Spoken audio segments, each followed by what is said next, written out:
As a small business, are you lost trying to figure out what software solution to use? With more choices than ever, sometimes it feels like you need a dedicated business solutions expert to even help narrow it down. Thankfully, that's exactly who we have on the show today. Welcome to Momentum, a podcast by Jotform, where we talk about the technology, productivity tips, insights, and best practices that help us move forward in business and in life. Today, we'll be talking to Gene Marks. Let's go. 3, 2, 1. Liftoff. We have a liftoff.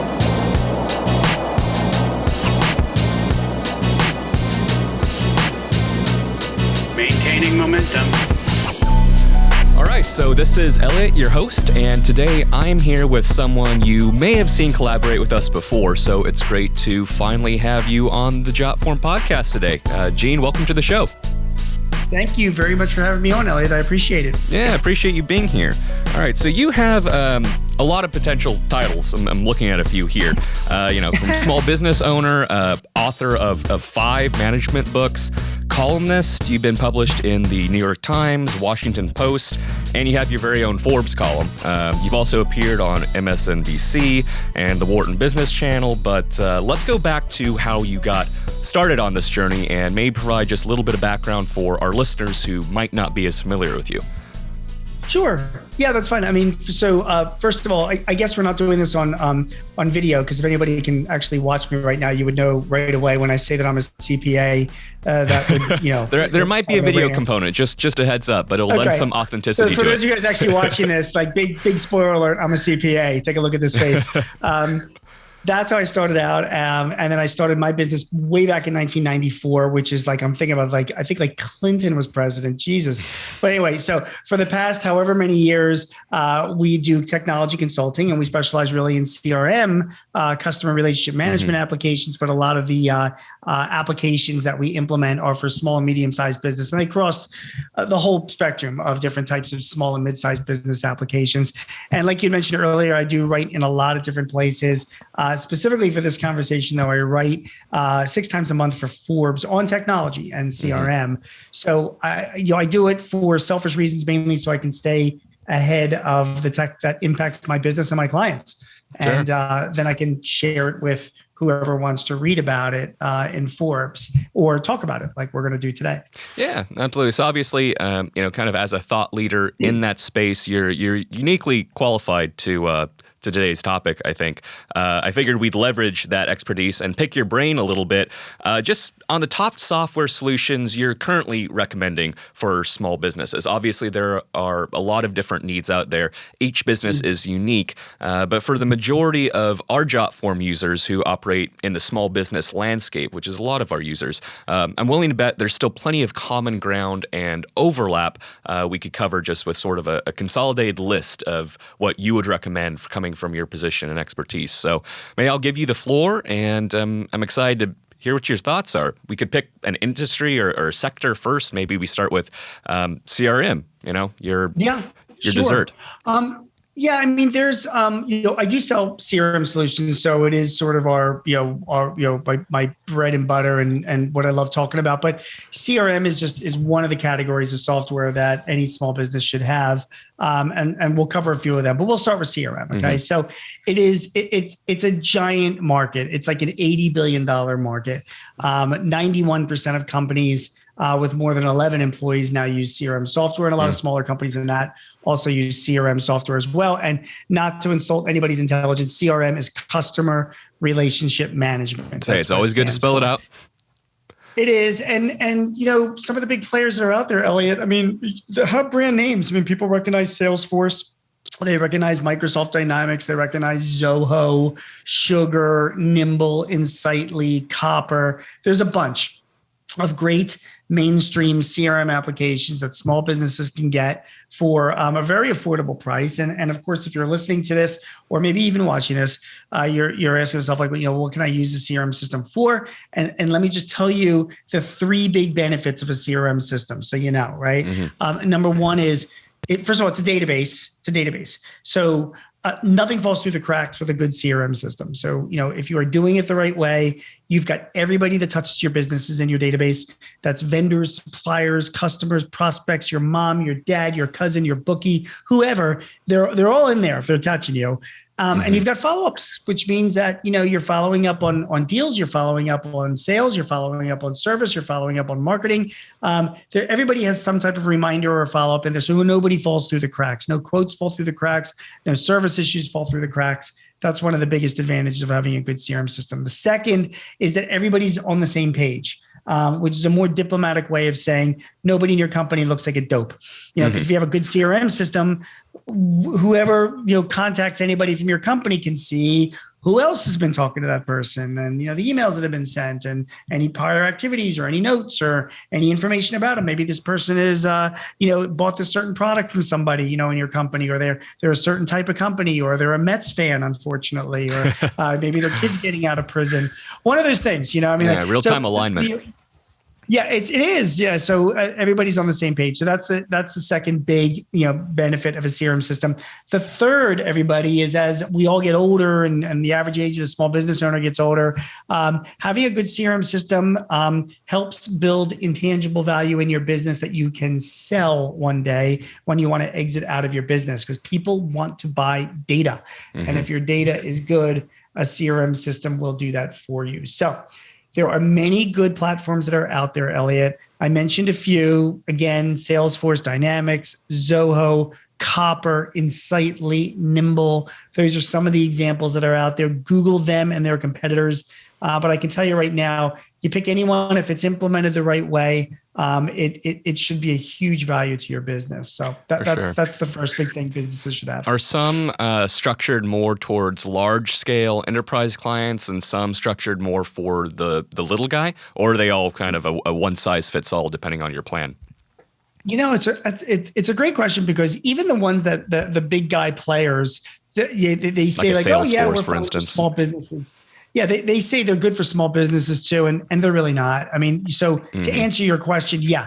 I mean, the fact of the matter is, products like Salesforce, Dynamics, Oracle, SAP, they're good. They're really great, but I tend to push them more towards our enterprise or larger customers.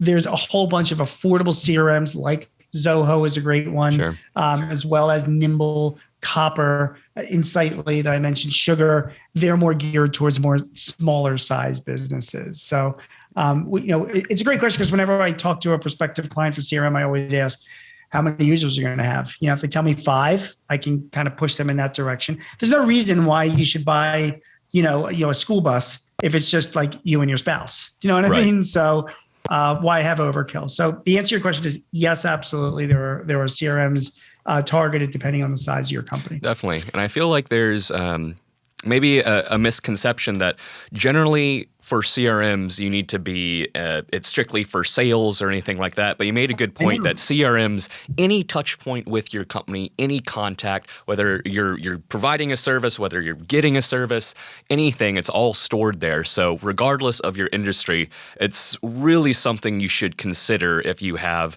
any sort of business, no matter how small or really what type of business it is. You will benefit from the CRM. Yeah, it's not just customers or prospects. It's your vendors, your suppliers, your partners, your employees. So, and like you said, anybody that touches your business, whoever in your company is dealing with, other contacts that should be in your CRM system. Exactly. And then on top of that, all this data that the CRM system collects, pretty much every single platform out there, you can then integrate that data with other software applications, other solutions, other workflows. It's just part of the workflow, but it's almost kind of the home base for your data. And then you can use it how you want. And that's the cool part about, I think, a lot of these sophisticated CRM engines today. And to throw, also just throw this out. I mean, listen, this is a Jotform podcast, so I don't work for Jotform, so I'm under no obligation to mention Jotform. But I will say, I do have a lot of clients that use Jotform and integrate it with those CRM systems. And I think the most common use that I see, is like web forms. Sure. Somebody, they do a survey, or they have a webinar, or they have an event, and they create a form on Jotform, and people can sign up that way. And then there's a lot of out of the box integration, so that boom, it goes right into your CRM system because it integrates with a wide variety of them. So just saying, it's not an uncommon thing to do, and it's not a very genuine topic we discuss. You know what I mean? That Jotform is one of these popular tools that integrate with CRMs. For sure. Well, appreciate the plug. Didn't pay you to say it, but we'll always take it. Yeah, I think that was. I'll send you my invoice later.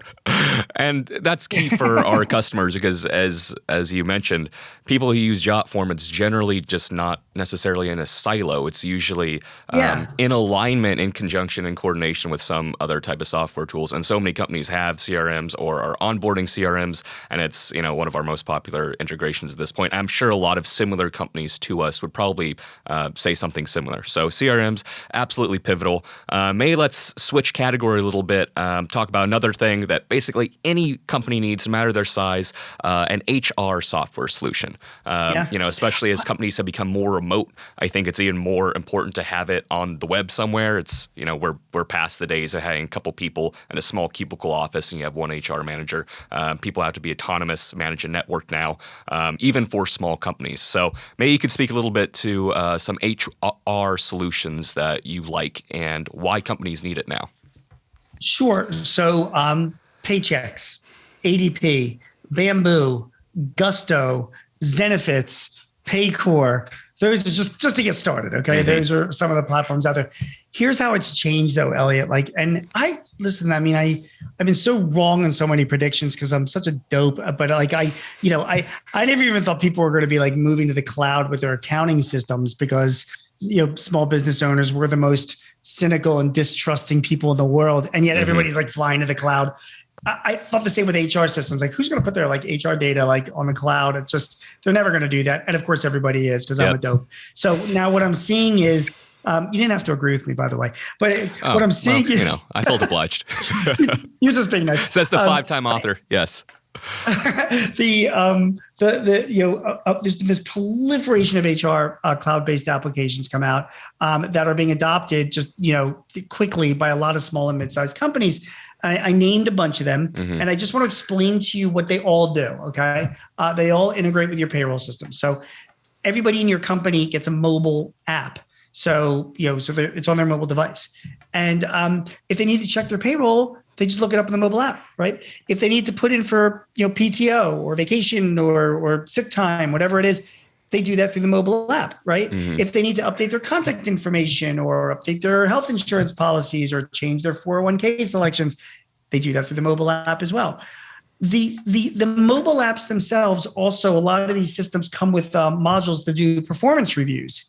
Because I know we all do great jobs as business owners with our performance reviews. We're all up to speed and up to date. Yeah, our employees are really happy with the feedback. 360, 4 times a year. Yeah, the whole 360. We never hear complaints from employees that they don't get enough feedback. But what these applications do is they help facilitate that so that employees can take notes for themselves when they're doing, and so can their supervisors on projects and jobs real time. And then they come with alerts and reminders and workflows so to make sure that you schedule the face-to-face meetings and get them done and then go over the notes that you took through the HR platforms. All of that stuff is done by the employees themselves. You're pushing down the work to those employees. So number one, not only does it just give them more control and power over their HR universe, it also, employees love it, because it's a indication that you're actually operating a business in 2022 and not 1922. Right. So that's also good. And most importantly, what I'm finding with my clients, Elliot, is that it's cutting back on overhead and increasing productivity, because so many of my clients, particularly older school clients, who's doing all this stuff now? Some poor schlub in the office is going through these forms. People waiting outside that person's door. They're asking them, what can I put in for sick time? There was a problem with my payroll. I don't understand. What do I? All this stuff is being done by a human being right now in a lot of companies when it could be done by the employees themselves, which basically cuts back on the time that human being is spending, or even cuts out that human being altogether. And no offense, but that's what technology is doing, is it's replacing people. So that's why I'm seeing such a huge growth in HR platforms this year. Right. It's replacing people, but it's also enabling new opportunities because there's new efficiencies, so the company can still continue to expand. I remember, I haven't been in the workforce for that long, maybe 5 or 6 years, but even then when I first started, I was still getting a paper check. That was only 5 or 6 years ago. Amazing. It's remarkable how fast times have changed, and I think you made a good point about how everything's integrated now on a good good HR server because you get your pay stubs and your payroll, but also you're right, the sick time, you get your company policies, you get your bereavement, your jury duty, you can see your company holidays. If you have equipment, you can see what equipment has been logged to you, and if it's on some sort of rental term when you have to give it back. You can see other employees' birthdays, which is handy sometimes, or their work anniversaries. Fun facts about them. It's just a good way to get to sort of understand where you work and the people that you work with, especially if you're new to a company. I appreciate that I'm confused. You work for Jotform, right? You don't work for Paychecks or Zenefits, is that right? Because you're doing a really good job. Thank you. Well, I just use Bamboo HR to help remind myself of when important dates and things are, it really is helpful because getting on board onto a company, I spent a decent amount of time in Bamboo HR to know, okay, our work anniversary is coming up. What equipment do I have? What holidays do we have? Where's our policies? It's actually really handy just to have that all in one consolidated place. I think if you're at a company for a long time, you're just sort of on autopilot, but can help you just get oriented to the structure of a company and the people around you. So I think having that in one easy place rather than having to knock on your HR manager's door is really handy. So couldn't agree more. And you brought up a really good point, Elliot. I mean, like, listen, if you're hired by Jotform and they were still doing payroll old school way, like it was 5 years ago, if you were still getting paper checks, if you still had to put in manual requests for vacation or whatever, I don't know, like, you're at a tech company in the Bay Area, but a lot of people want to be, like that. And you start thinking like, what's going on with this company? I'm working out there like it's like the 19th century. You know what I mean? It has an impact on the workforce. It definitely does. It definitely does. And yeah, the paper check company, that was an agency that I used to work at. By the time I left, they did indeed transition to an online HR system, but it was a bit of a rough haul. So I was glad to then go into an actual tech company where, hey, we actually automate this sort of thing, and it makes life a lot easier for everybody. It does. So that's great. So that's HR. I think we've covered the significance of that and some of the tools. Out of the tools that you mentioned, is there one that you'd specifically say, hey, this is great for small businesses especially, or they're all pretty much the same? I can't recommend any one tool because first of all, they're all really good. Different businesses have different needs, different businesses have different sizes. I can certainly tell you none of the tools that I mentioned, and again, Paychecks, ADP, Paycor, Bamboo, Zenefits, Gusto, just to name a few. And you can Google them and their competitors. None of them are industry specific. So it's not like, oh, I need to have an HR system because I'm in retail or I'm in manufacturing. You don't need that. There are plenty of competitors that are out there. Start with your own HR payroll service company. And I really hope you have a payroll service company if you're listening to this, and see what they provide. Because if they're worth their salt, they've got applications that are available for you. Absolutely. No, good to know. And great advice. I guess moving on to another category. I'm curious your thoughts on this. There's might be some crossover with CRM, but sort of data management and just files and servers.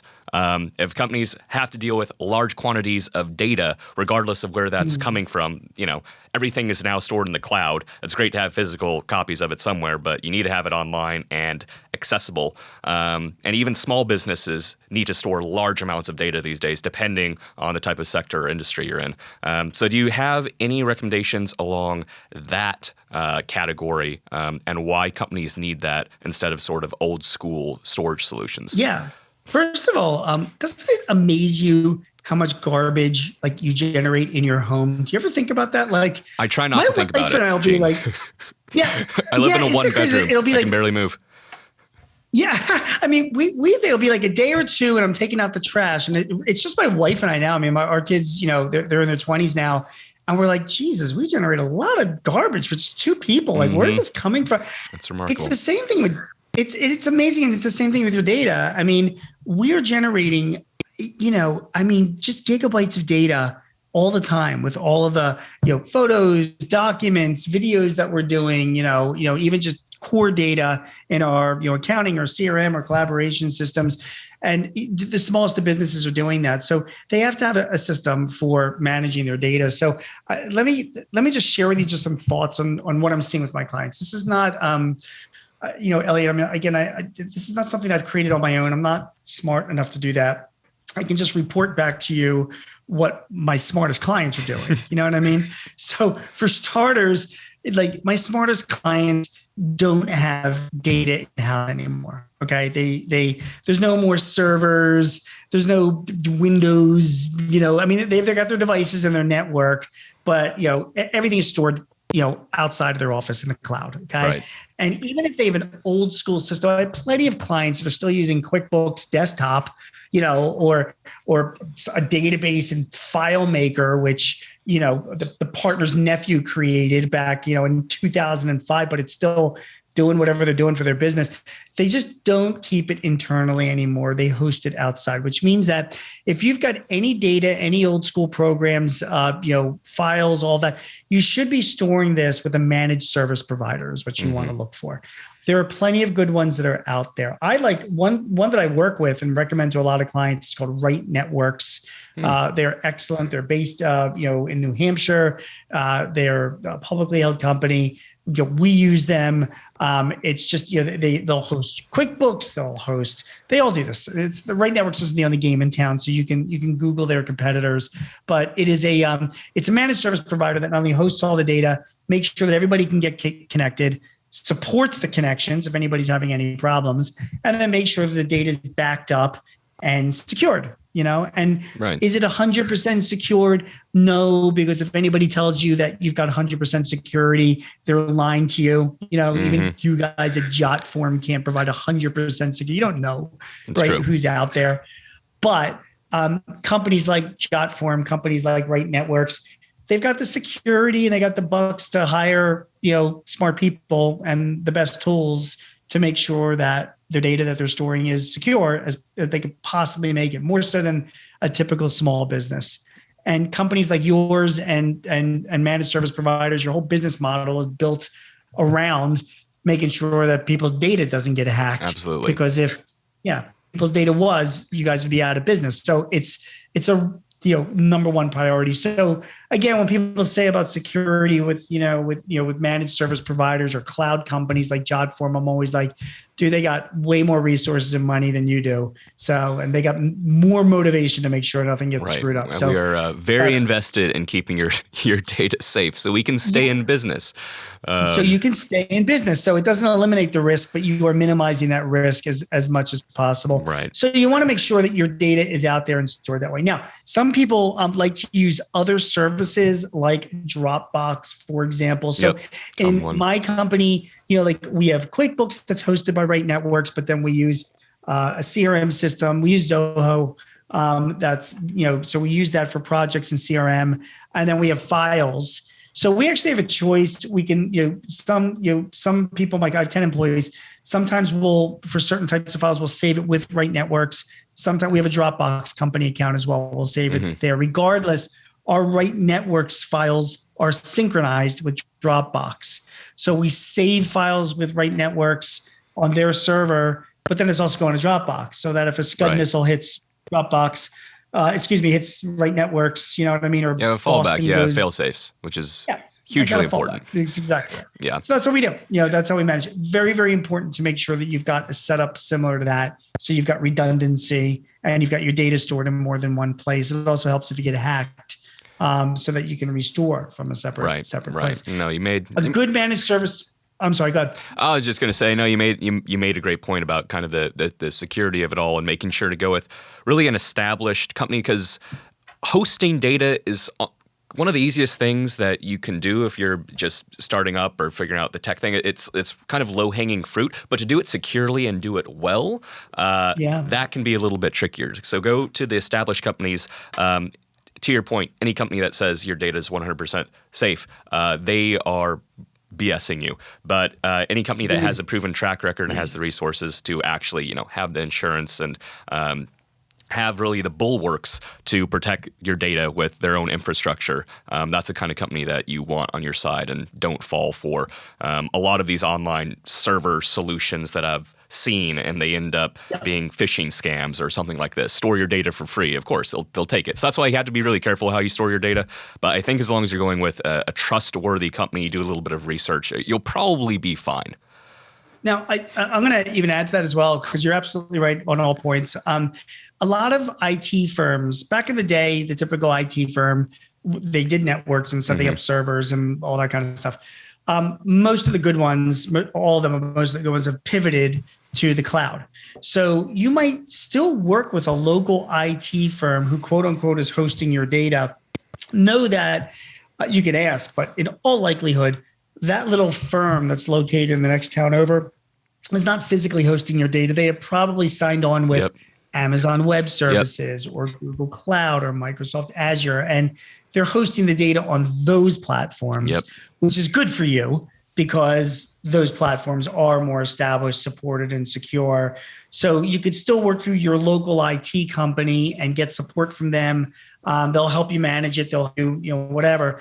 The only bit of advice that I do ask for you is that if they're hosting your data, say on AWS, Amazon Web Services, there's Amazon Web Services is relying on your IT people, the IT firm, to set that up and establish the security and subscribe to the right service and check off all of the boxes. I only say that because we recently had a data breach, an issue where we put data of a client on Amazon Web Services and we didn't check off all of the boxes and it got hacked. Oof. And because we never did it before. Yeah, we don't host data. We were using it luckily it was just test data because we were testing something out for another project. But it's like, oh geez, we really didn't know everything we should have known about Amazon Web Services when we put the data up there. So we didn't check off the right boxes or subscribe to the right service, and it was more open to getting hacked. So you do have to question your IT firm to make sure they're doing the right stuff. That's a great point. So because they can still often probably do better than you can on your own if you just try Amazon Web Services. Oh, I can figure this out. But make sure you get an IT firm that is competent and clearly knows what they're doing, and don't be afraid to ask the quote unquote stupid questions to make sure that your data is secure and challenge them. I think for a lot of small businesses, especially maybe owners who aren't quite as technically savvy, they fall prone to just letting the experts handle it, and they don't want to maybe come across as being uneducated on certain technology aspects. So they just say, hey, do this, I trust you, all this, instead of voicing, so how are you protecting it? What does that mean? What if somebody tries to hack me? Like asking the obvious questions. I encourage any small business owners, regardless of your level of proficiency in technology, to ask the obvious and dumb questions and challenge people who are guarding your data safely. Great advice. I know that our support forums are full of those questions, so Jotform users are very much on top of that. But yes, great advice all around. Should we switch topics to another category? No, absolutely not. Okay, it's too early. Of course. The next category I had in mind would probably be a little bit of a bulkier one. I'm thinking just overall productivity collaboration platforms. And this is we're going to bring up like TV shows on Netflix and Amazon because another podcast maybe, as entertained as I would be by that. I'm not sure our listeners who want some advice on technology solutions would love that. But I have plenty of thoughts, so we'll connect separately on that. But productivity platforms, even for small businesses, I think a lot more so these days because so many people are work from home. So many people are more autonomous, regardless of your business size. You probably have people working independently of each other now instead of being able to collaborate in person. And obviously, it's a no-brainer for significantly larger businesses where you're covering, a country's demographic. But for even smaller businesses, you probably need some kind of collaboration and productivity tool where people can get aligned on projects that are going on. So I think it's a pretty big topic, but I think you've specifically written articles about it very specifically. So I'd be curious to get your thoughts kind of just navigating the waters of that. And as a small business owner, how do you even decide from the slew of options that are available these days? Yeah, I mean, there's the obvious choices that are out there, and they're obvious because they are the best. And it's Microsoft and it's Google. Microsoft Office 365 or Microsoft 365. Google's G Suite, obviously, or Office Suite or whatever they're calling it now. There's competitors like Box and Slack, which are also great collaboration platforms as well. Those vendors are going to want you to pick their platforms and live within those platforms, and that's completely fine. You can, they integrate with well-known, file and data management and workflow management applications like Jotform. So that's good news. But my advice though to clients is that they sign up for these things because even though it's 2022, we're still doing Word docs and spreadsheets and like we were doing 30 years ago. That seems to have not changed. So you need to have the ability to do that, as well as now have online meetings and chats and be able to communicate by obviously email. So all that stuff. The only advice that I have for you is like, if you're listening to this or watching this, it's quite likely that you've got, say, Office, Microsoft Office, or Google G Suite. I mean, those are like the two biggest ones. Office by far is the market leader. What's also quite likely is that if you've got, say, Microsoft Office, for example, you're using like 20% of what it does because, that's just what we do. What do we know? And it's so stupid. I mean, I have Office Professional and I'm like constantly like, Jesus, I mean, I own this and I'm not using it. Like we don't know what it's like. Sometimes I feel like I'm driving my car and I'm not using the air conditioner because I don't know where the button is. And it's 90 degrees inside the car. And I paid for the air conditioner, like an idiot. And so, and I've learned that over the years, and I make the same mistakes that all my clients make, but I've learned.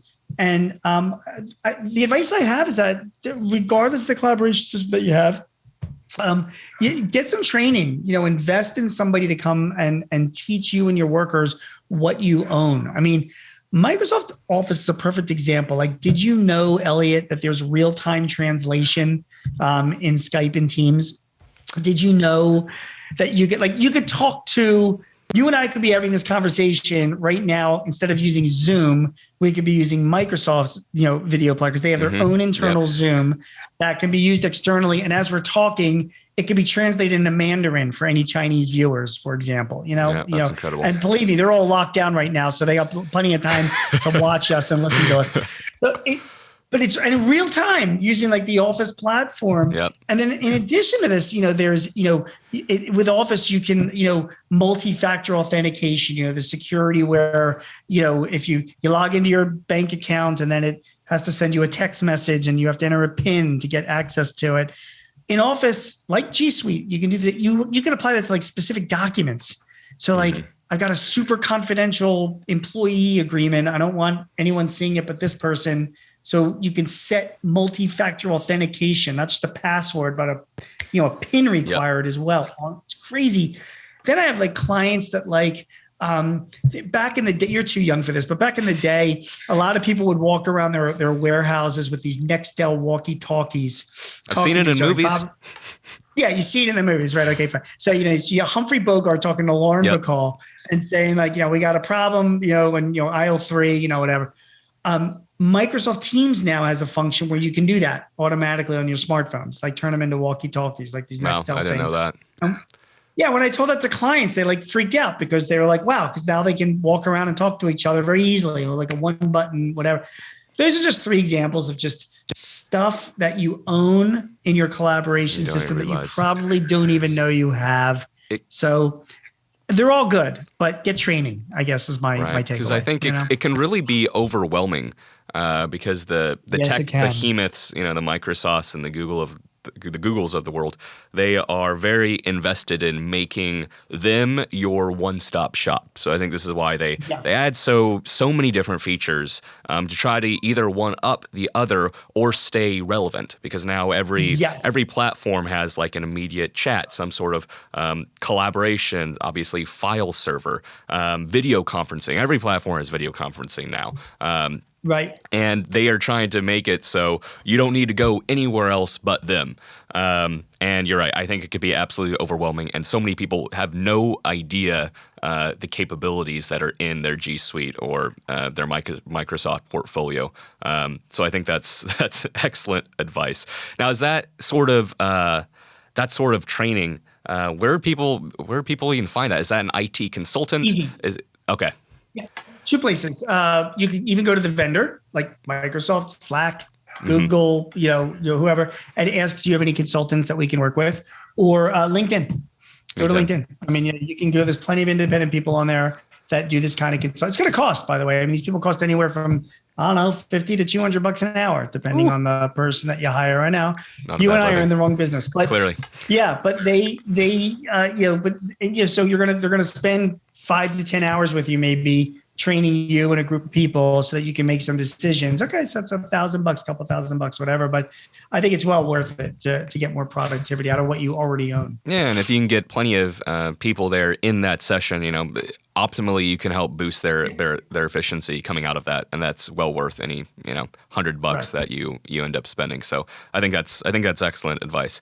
If we narrow it down, maybe even a little bit further, kind of closer to, I guess, even Jotform's ecosystem of sort of project management tools. Think like the Trellos, the Asanas. You have a team. Let's say you are a project-based business, and you're suddenly working remote. And you used to be able to, have it all in an office and write it up on a chalkboard. And now you need to manage projects specifically and deal with timelines completely remotely. I think there's also a lot of tools for that as well.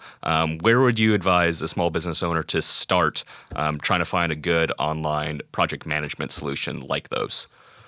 So, first of all, you named a couple of the leaders. You start by Googling project management software for small businesses, and you're going to see a proliferation of different applications that are out there. Asana, Basecamp, Trello, Monday. These are like some really good project managers. Microsoft Project, I think, is still around as well. And Zoho Projects, also very good. So there's a bunch of them out there designed for small businesses that are like $10 to $20 a user a month. So they're certainly very affordable. You're going to need to spend a little bit of money on training, but it's absolutely and again, your project management software could be your core business application other than your accounting, because that's what's it's the lifeblood of your revenues is managing your projects the right way. So definitely go there. But the other place you want to also try for project management, though, Elliot, is any of your software vendors. So, for example, if you're a QuickBooks user, Intuit has they've got the Intuit marketplace. And if you go to their marketplace, you will see all the different hundreds and hundreds of applications that integrate with QuickBooks. And they have it categorized. And they do have a category for project management software. And you will see all the different types of project management software that's out there that integrate with QuickBooks, and they all integrate with QuickBooks. So, even if you're not a QuickBooks user, it's like a great list of project management software on the Intuit marketplace where you can get a start to try and find and evaluate what you want the most. I did not know that. Yeah, that's interesting. It's a great resource because remember, if you're a software developer, and you're making business software, everybody wants to integrate with QuickBooks, right? Because it's the most used accounting application. I think Xero and Wave are two, other ones are for a lot of small businesses, but QuickBooks is like the big game in town. So if you go for any software, project management, order entry, I need an inventory management software, I need a service management software. Trust me, if you go to Intuit's marketplace and you look at, the listing of softwares there, those are like all the major good ones for small businesses because clearly they want to integrate with QuickBooks, right? And they're all used on their own as well. But it's a really, really good place to start. And that's a great idea to start with basically the integration platform, what you need to be integrated with, because then that will make it so much more seamless rather than having to manually copy over data. Correct. No, that's great. And Gene, I feel like we've been dancing around a little bit, but as a CPA, I feel like we need to get straight to the core. I think you've given the answer, but accounting software. What you run your books on. I said that basically any software solutions for small business, this is your bread and butter, this is your dessert. But this area is probably especially your favorite dessert. You already said that you obviously like Intuit and QuickBooks, but can you speak a little bit to why it's so pivotal for business of any size to be on board with something like this and some different recommendations and what people might look for in different solutions? Sure. First of all, Elliot, I'm going to tell you something. It is my least favorite of all applications. Really? I am a CPA. I don't do tax returns. I am like the world's worst CPA. Like I'm not, for me, like if it's close enough, it's good enough, which is not exactly it's not your dessert. It's like your celery juice. Nothing against celery juice. Yeah. We used to sell accounting software before the CRM days. And, I just hated it. And it was like, so like, ugh. Whereas the CRM is more exciting because it's more sales and marketing and all that kind of stuff. Having said that, though, yes, of course, we know and we work with lots of different accounting softwares because it's important for businesses. So it's very, very important to get one. It's very important to get a cloud-based accounting application so that you can access it from anywhere and get reports online as well, and have your employees that are remote do the work. I can't say enough. If you don't have a cloud-based system, even if you have an older QuickBooks system, have it hosted by a managed service provider. Right Networks is a good one as an example. So at least you can access it through the cloud. Okay. All that is very, very important. The leaders in the accounting software, the small businesses, Invoice to Go, FreshBooks, Wave, Xero, and of course QuickBooks are 5 that come like right off the top of my head that are excellent. And have all, they integrate with Jotform in a lot of ways. They integrate with a ton of other applications. They're cloud-based. You could, one person could do the billing in Seattle. The other can be paying your checks from Miami. And then you can be getting your reports in St. Louis, so that's like a big deal. So you want to get a cloud-based application to do that. And make sure that, involve your accountant in the process, not because they have a clue what they're talking about, because most of us don't. Because most accountants know taxes and financial stuff. They're not software experts, but at least you can find out what they're comfortable using. So if your accountant says like, I'm comfortable because a lot of my clients use QuickBooks. Unless there's some glaring reason why you wouldn't want to use QuickBooks, then use it because it'll just make life easier for your accountant, which hopefully I feel like more and more these days, accountants do need to be pretty fluid in software and software technology, though. Like that can only be a boon, right? Yeah, I mean, you would think, it's hasn't quite caught on yet. You would think like a lot of accountants would be like really into it and recommending it and being involved in selling consulting projects into it. Yeah. But that's not it. I find out not as much. Interesting. It just hasn't changed, but they know that they got to use their client systems. So you want to make it as easy for them as possible to get access to your systems and, and whatever. So that I think is the most important thing. There are larger vendors, Sage, Microsoft, Oracle, SAP, NetSuite that sell more mid-level systems. They're more complex. They're more advanced. They have more integrations. They're more scalable. But for smaller businesses, the ones that I mentioned earlier are the ones that you really want to focus on. Again, QuickBooks Online, Xero, Wave, FreshBooks, Invoice to Go. Hopefully I'm remembering them all. Great. No, those are great recommendations. That's helpful context. Thank you for powering through that. Even if it's not your bread and butter, not your favorite, but so important. Well, technology, right? I like. It's just it's absolutely. So no, I know. And we'll be sure to link all these in the description as well, so people have an idea of what we're talking about and some of the resources.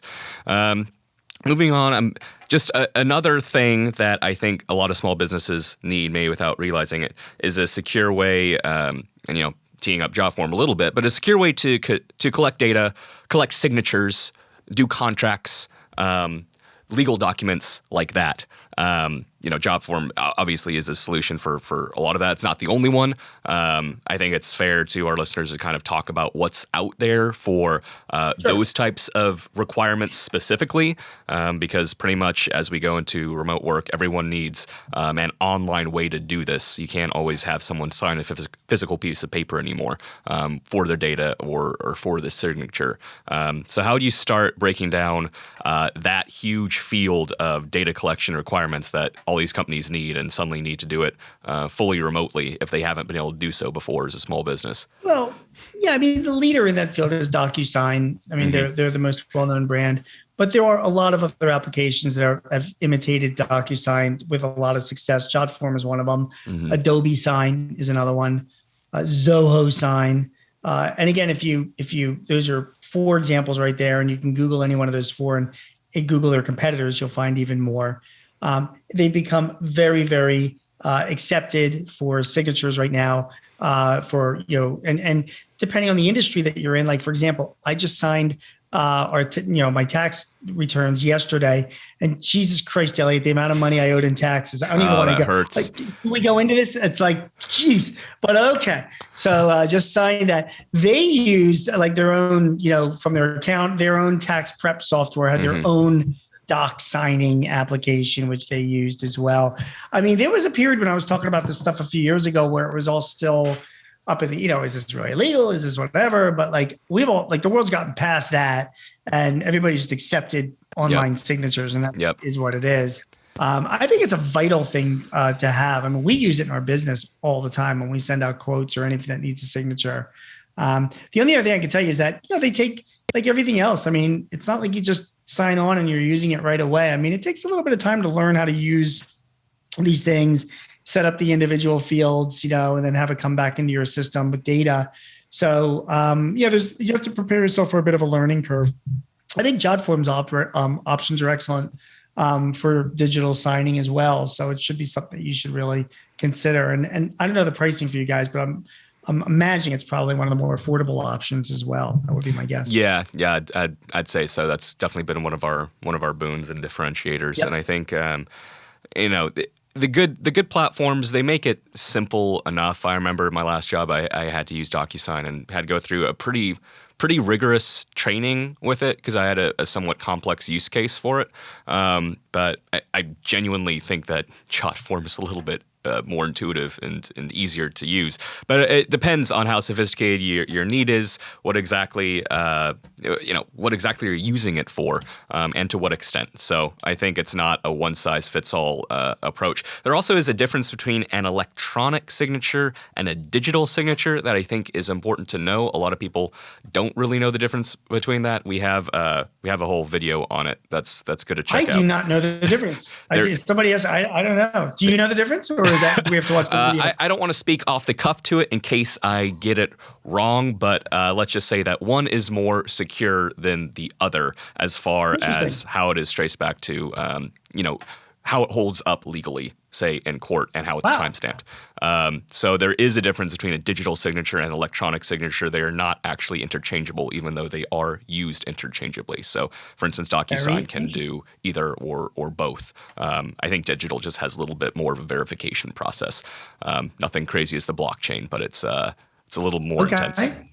So, Good stuff. I'm making a note of this right now. I might write about that. Thank you. Give you a little bit of research to do. I recorded a video on this one time, and even now I can't remember exactly what the difference is, but there is one. That's fine.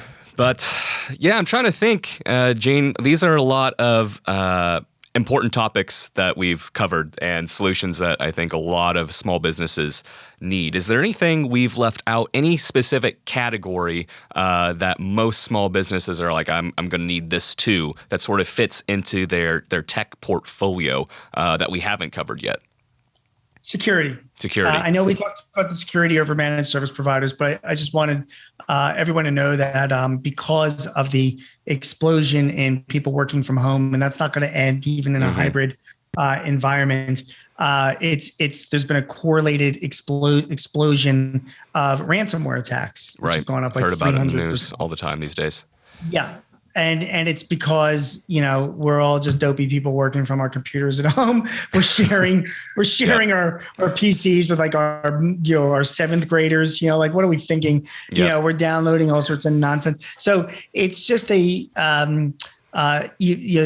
number one problem, the number one reason why companies get hacked is because of their employees clicking on a wrong email, falling victim to a phishing attack. So many phishing attacks and scam attacks. So many. Yeah, and you don't even know. I mean, it's tough to keep up with it. So I just for all these things to work, you've got to have good security. So I just want to implore on everybody. Number one, we talked about your IT firms before. You got to talk to your IT firm and hire them to provide like a quarterly training for your employees, particularly the ones working from home, so that they can recognize stuff. Or invest in security software like KnowBe4. There's a few other ones that are out there. KnowBe4 is KNOW BE in the number 4. I believe that's what it is. Got it. And so, which does automatic, to try to fool employees, to teach them, what's a scam and what's not or not. Yeah, like you'll get an email that's from KnowBe4 and you don't know this, and it's asking you for information. And if you click on it, you're fired. Well, okay, you're not fired, but you get, the boss gets alerted or you get alerted. They're like, oh, you just fell victim to a scam. And here's so it's good. So you should, That's important. It's important. Invest in training, upgrade your operating systems, because the hackers that are out there right now are all looking for low-hanging fruit. And if you're running an older operating system, they can get indoors pretty quickly and then attack your servers. So invest in those operating systems. And your IT firms, I hate to tell you, I mean, they've got to take a look at any home users, not only to make sure they're staying up to date on their operating system, but also their routers need to be reconfigured, because none of our routers are secure. I can get your router's password, Elliot, off your, I'm sure, off online, if you've got like a typical Linksys router or whatever. Most people don't change their passwords, and then you can hack right into them. So they need to be reconfigured and better secured for both company and personal data, all that stuff. Having a VPN in your home as well, very important. So security is really, really, really important, particularly with the rise of people working from home. We as business owners have got to make the investment to make sure that we're avoiding it, and get cyber insurance as well, just in case you do get hit. That's a good call, because the cyberware attacks and, like you said, the ransomware attacks, just the sheer quantity of phishing scam attempts that are out there, both on a corporate and personal level, like what. Verizon had an issue where people were getting texts from their own number with a phishing scam. Like, I didn't text myself this, but the capability of hackers to be able to do that, or I think every company has seen it. Oh, you get an email from your CEO asking you to urgently call, but it's just phrased in such a way that it might make sense, and it has the same signature. Like, it's crazy what people can do. So just I think a lot of it is common sense, just realizing, okay, there's no way that's actually the case. And if something's asking for private information in an email, don't do it. But people need to be told this sometimes. That might not be that common sense, or that might just be their knee-jerk reaction. So I think you make a good point with the training, and that's a really interesting company that you suggested that starts with a B or whatever, that sends you the fake sort of emails. KnowBe4. Yeah. I'll have to keep that one in mind. That's curious. All right, Gene. I think that kind of sums up our topic and our time today, unless there's anything else you think of that we missed. I think we covered a lot of good ground. I definitely learned a lot on this episode. Obviously, your expertise in this area speaks for itself. Your bread, butter, dessert, and celery juice, depending on how you look at it. But it's been really great to have you on the show today, and really appreciate what you brought to us today. Thanks for having me on, Elliot. I appreciate it. Yeah, absolutely. We will have links to what we talked about today in the description if you do happen to watch this on YouTube. Otherwise, you will most likely see Gene Marks again on our channel. He knows his stuff when it comes to small business and software solutions, and I hope you've learned as much as I have today. So thank you very much, Gene, and we will see you another time. Look forward to it. All right. Take care.